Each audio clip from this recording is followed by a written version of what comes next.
welcome all viewers of the talk. I am briefly telling about what is pulmonary arterial hypertension. It's a complex disease in which there is an elevation of pressure in the artery supplying the lungs from the heart, that is from right side of the heart to the lungs. The pressure in the artery goes up and that is known as pulmonary arterial hypertension. A mean elevation of 20 millimeters of mercury or with exercise elevation of 25 to 30 millimeters of mercury is what is defined as pulmonary arterial hypertension. There are 5 groups of pulmonary arterial hypertension: Group 1, Group 2, Group 3, Group 4 and Group 5. Group 1 is idiopathic, in which there is various diseases which can be HIV, schistosomiasis, congenital heart diseases few, then portal hypertension and idiopathic pulmonary hypertension. Group 2 are those because of secondary to left-sided heart disease. There is an elevation of pulmonary pressure which can be because of heart failure with preserved ejection fraction, heart failure with reduced ejection fraction, valvular heart disease and congenital valvular heart diseases.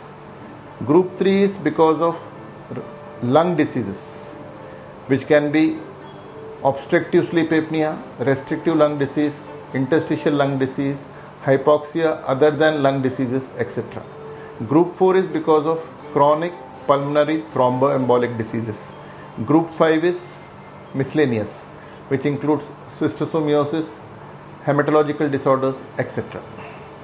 Most important in pulmonary hypertension, you remember an acronym BLUES.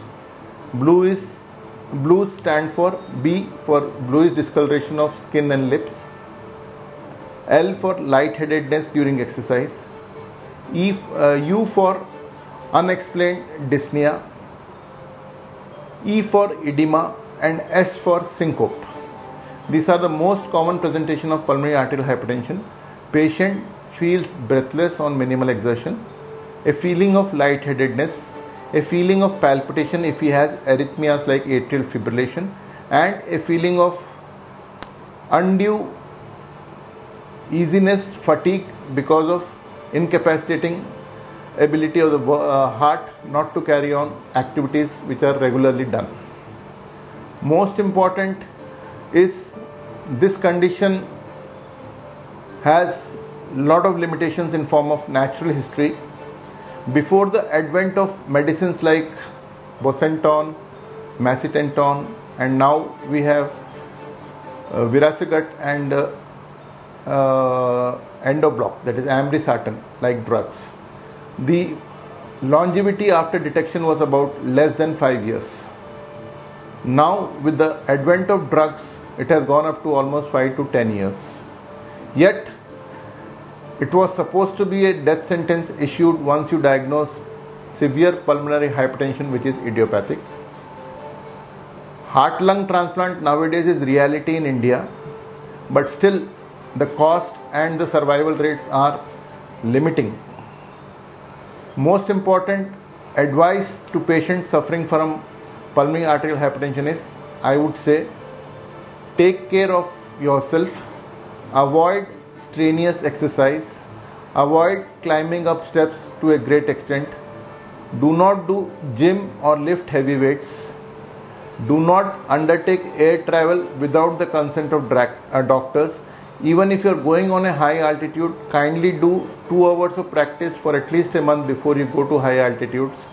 Take extra medications during your air travel, and nowadays there are special medicines like ambrisatin, bosentan, then we have macitentan now in the addition, and Viracegat will be coming in the management of pulmonary arterial hypertension. Go to your doctor for proper prescription and follow up, and it will help you to overcome the disease in a long way to go. Thank you.